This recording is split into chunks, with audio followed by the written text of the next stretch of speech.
بسم اللہ الرحمن الرحیم۔ السلام علیکم معزز سامعین، میں امید کرتی ہوں آپ سب خیریت سے ہوں گے۔ قصص النبیین میں ہم حضرت موسیٰ علیہ السلام کے حالات و واقعات کو پڑھ رہے ہیں اور اس کے اوپر یہ ہمارا دوسرا چیپٹر ہے۔ اس سے پہلے چیپٹر میں ہم نے یہاں تک پڑھا تھا کہ حضرت موسیٰ علیہ السلام کو ملکہ نے اپنے دربار میں بلایا ان کو ملنے کے لیے۔ جب حضرت موسیٰ علیہ السلام کو دربار میں لایا گیا تو موسیٰ علیہ السلام نے فرعون کے پاس بیٹھ کر ان کی داڑھی کو پکڑا اور اس کو زور سے گھسیٹ لیا۔ فرعون کو اس بات کے اوپر شک ہوا اور اس کے درباریوں نے بھی یہ بات کہنا شروع کر دی کہ اس لڑکے کو کیا ہو گیا ہے، اس کو فوراً قتل کر دینا چاہیے۔ ملکہ پریشان ہو کر بول اٹھیں، اے بادشاہ، تم یہ کیا ارادہ کر رہے ہو؟ آپ نے تو یہ بچہ مجھے دے دیا ہے اور میں اس کو اپنا بیٹا بنا چکی ہوں۔ بادشاہ نے کہا، یہ سب تو ٹھیک ہے، لیکن دیکھو اس نے آتے ہی میری داڑھی کو پکڑ کر مجھے زور کا نیچے گھسیٹ کر پھینکا ہے، ایسا لگتا ہے جیسے یہ میرے تخت و تاج کو ختم کرنے والا ہے۔ ملکہ بولی، بادشاہ، بچوں کو ان چیزوں کی کیا تمیز ہوتی ہے؟ ہم ایک فیصلہ کن بات کرتے ہیں، اس کے سامنے 2 انگارے سرخ آگ کے رکھ دیے جاتے ہیں اور اس کے آگے 2 موتی آبدار چمکتے ہوئے رکھ دیتے ہیں، اور پھر یہ دیکھتے ہیں کہ اس کو کیا عقل ہے، یہ کیا اٹھاتا ہے۔ اگر اس نے موتیوں کو اٹھا لیا تو ہم اس بات کو سمجھ لیں گے کہ اس کے اندر عقل ہے، اور اگر اس نے آگ کے انگارے کو تھام لیا تو اس بات کو سمجھ لینا چاہیے کہ اس کو عقل اور تمیز نہیں ہے، اس نے ایسے ہی آپ کی داڑھی کو پکڑ لیا ہے۔ چنانچہ ایسا ہی کیا گیا، دونوں چیزیں آپ علیہ السلام کے پاس رکھی گئیں تو آپ علیہ السلام نے دہکتے ہوئے انگارے اٹھا لیے اور اسی وقت وہ ان سے چھین لیے گئے تاکہ کہیں ایسا نہ ہو کہ ان کا ہاتھ جل جائے۔ اب فرعون کا غصہ ٹھنڈا ہو، اللہ کو جو منظور ہوتا ہے وہی ہونا ہوتا ہے۔ اللہ پاک نے اس بات کے قدرتی اسباب پیدا کر دیے کہ حضرت موسیٰ علیہ السلام کو فرعون کے محل میں ہی، فرعون کی بیوی کی گود میں ہی اس کو پرورش دیا، یہاں تک کہ آپ جوان ہو گئے، اور جو فرعونیوں کے جو مظالم تھے اسرائیلیوں کے اوپر، ان میں بھی کمی آ گئی۔ ایک دن ایسا ہوا کہ حضرت موسیٰ علیہ السلام کہیں جا رہے تھے کہ راستے میں ایک فرعونی اور ایک اسرائیلی کی آپس میں لڑائی ہو رہی تھی۔ اسرائیلی نے حضرت موسیٰ علیہ السلام سے فریاد کی۔ آپ علیہ السلام کو سخت غصہ آیا، اس لیے کہ اس وقت وہ فرعونی اس بنی اسرائیل کے بندے کو دبوچے ہوئے تھا۔ آپ علیہ السلام نے غصے سے آگے بڑھ کر اس کو ایک مکہ مارا، اور خدا تعالیٰ کی شان تھی کہ مکہ لگتے ہی وہ فرعونی مر گیا۔ لوگوں کو عموماً معلوم تھا کہ حضرت موسیٰ علیہ السلام عام طور پر اسرائیلیوں کی طرفداری کرتے ہیں، لیکن لوگ اس بات کو اب تک وہ یہی سمجھ رہے تھے کہ چونکہ آپ علیہ السلام نے انہی کا دودھ پیا ہے، یعنی جو آپ کی ماں تھی وہ اسرائیلی تھیں اور وہ دایا بھی لوگوں کو پتہ تھا کہ اسرائیلی ہیں، تو وہ یہ سمجھتے تھے کیونکہ حضرت موسیٰ علیہ السلام نے اسرائیلی خاتون کا دودھ پیا ہے، اسی لیے وہ ان کی طرفداری کرتے، مگر اصل راز تو ان کی صرف والدہ کو ہی معلوم تھا۔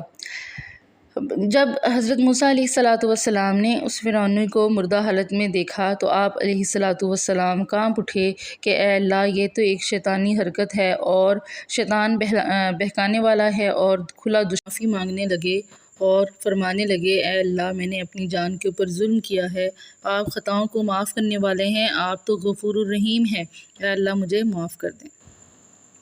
اتفاق سے دوسرے دن پھر حضرت موسیٰ علیہ السلام وہیں سے گزر رہے تھے اور دیکھا کہ وہی بنی اسرائیلی شخص ایک دوسرے فرعونی سے لڑ رہا ہے، اور آپ علیہ السلام کو دیکھتے ہی وہ دوبارہ دہائی دینے لگا کہ اے موسیٰ، مجھے اس سے بچا لیں۔ جب حضرت موسیٰ علیہ السلام آگے بڑھے تو اس اسرائیلی کو محسوس ہوا کہ حضرت موسیٰ علیہ السلام اسے مارنے لگے ہیں، اسے پکڑنے لگے ہیں، حالانکہ یہ اس کے صرف دل کا ایک خیال تھا، تو خوف و ہراس میں اس کے منہ سے یہ بات بے ساختہ نکل گئی کہ اے موسیٰ، کیا تم مجھے بھی ایسے ہی مار دو گے جیسے تم نے کل اس آدمی کو مار ڈالا تھا؟ ایسا کہنا تھا کہ وہ فرعونی اپنے آپ کو چھڑا کر بھاگ گیا اور جا کر اس نے سپاہیوں کو بتا دیا کہ کل جو قتل ہوا تھا اس میں حضرت موسیٰ علیہ السلام کا ہاتھ تھا۔ فرعون نے حکم دیا کہ موسیٰ علیہ السلام کو پکڑا جائے اور قتل کر دیا جائے۔ لوگ اسی جستجو میں آپ کو پکڑنے کے لیے نکلے۔ ایک اور اسرائیلی شخص راستہ کاٹ کر حضرت موسیٰ علیہ السلام تک پہنچا اور آپ علیہ السلام کو یہ خبر دی کہ فرعون نے آپ کو مار ڈالنے کا حکم دیا ہے، لہٰذا آپ علیہ السلام بہت زیادہ ڈر گئے اور مصر سے بھاگ گئے۔ آپ علیہ السلام نہ تو کبھی پیدل چلے تھے اور نہ ہی آپ نے کبھی کسی مصیبت کا سامنا کیا تھا۔ آپ تو فرعون کے محل میں شہزادوں کی طرح پلے تھے، نہ آپ کو کسی راستے کی خبر تھی اور نہ ہی کبھی آپ نے کوئی سفر کیا تھا۔ آپ نے رب تعالیٰ سے یہ دعا کی کہ اے اللہ، میں اس مصیبت میں پھنس گیا ہوں اور تو ہی میرا خدا ہے جو مجھے سیدھی راہ دکھائے گا، یہاں تک کہ چلتے چلتے آپ مدین کی حدود میں پہنچ گئے۔ حضرت شعیب علیہ السلام کا تو آپ کو پتہ ہی ہوگا، انشاءاللہ بعد کی ویڈیوز میں ہم ان کے واقعہ کو بھی بیان کریں گے، لیکن ابھی یہاں پہ آپ کو یہ بتاتے جائیں کہ جب حضرت موسیٰ علیہ السلام مدین پہنچے تو وہاں پر حضرت شعیب علیہ السلام کی بیٹیاں اپنے جانوروں کو پانی پلانے کے لیے ایک سائڈ پر کھڑی تھیں اور اپنی باری کا انتظار کر رہی تھیں۔ موسیٰ علیہ السلام نے جب دیکھا کہ دو لڑکیاں ایک الگ جگہ پہ کھڑی ہیں اور اپنے جانوروں کو لے کر اپنی باری کا انتظار کر رہی ہیں، تو آپ نے ان لڑکیوں سے پوچھا تم یہاں پہ کیوں کھڑی ہو؟ انہوں نے جواب دیا کہ اس بھیڑ میں ہمارے بس کی بات نہیں ہے کہ ہم اپنے جانوروں کو پانی پلائیں، جب یہ لوگ پانی پلا چکتے ہیں تو بعد میں ان کا بچا ہوا پانی ہم اپنے جانوروں کو پلاتے ہیں۔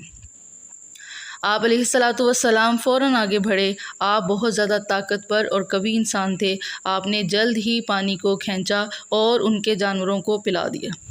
انہوں نے اپنی بکریوں کو لے کر وہ اپنے گھر کی طرف روانہ ہو گئیں۔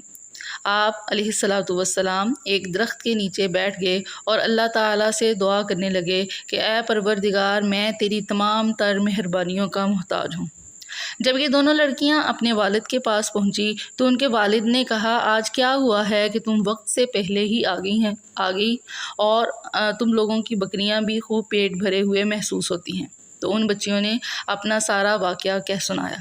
والد نے حکم دیا کہ تم میں سے ایک ابھی چلی جائے اور اس آدمی کو میرے پاس بلا کر لائے۔ جب وہ آئیں تو انہوں نے حضرت موسیٰ علیہ السلام کو بتایا کہ ان کے والد اپنے پاس آپ کو بلا رہے ہیں۔ انہوں نے سرسری سی ملاقات کے بعد پوچھا تو آپ علیہ السلام نے اپنا سارا واقعہ، اپنا سارا قصہ ان کو سنا دیا۔ حضرت شعیب علیہ السلام نے فرمایا اب کوئی ڈر کی بات نہیں ہے، تم ان کی حدود میں نہیں ہو، تم ان کی رعایا نہیں ہو، اب تم ہمارے پاس ہو، اب تم پر کوئی دباؤ نہیں ہے، تمہیں ڈرنے کی ضرورت نہیں ہے۔ ان کی بیٹی نے کہا ابا جی، یہ بہت طاقت والے انسان ہیں اور بہت امانت دار بھی ہیں، کیوں نہ آپ ان کو اپنے کام پر رکھ لیں۔ حضرت شعیب علیہ السلام نے اپنی بیٹی سے پوچھا کہ آپ کو کیسے پتہ چلا کہ یہ طاقتور انسان ہیں اور بہت امانت دار بھی ہیں؟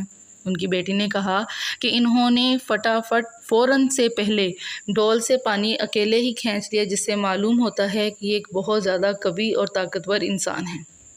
اور ان کی امانت داری کا مجھے اس طرح سے معلوم ہوا کہ جب انہوں نے نظر اٹھا کر دیکھا کہ میں ایک عورت ہوں تو انہوں نے نظر نیچے جھکا لی اور واللہ میرا پورا پیغام سنا اور مجھے نظر اٹھا کے بھی نہیں دیکھا اور مجھے کہنے لگے کہ تم میرے پیچھے رہو اور دور سے مجھے رستہ بتاؤ۔ اس سے معلوم ہوتا ہے کہ یہ ایک بہت امانت دار انسان ہے۔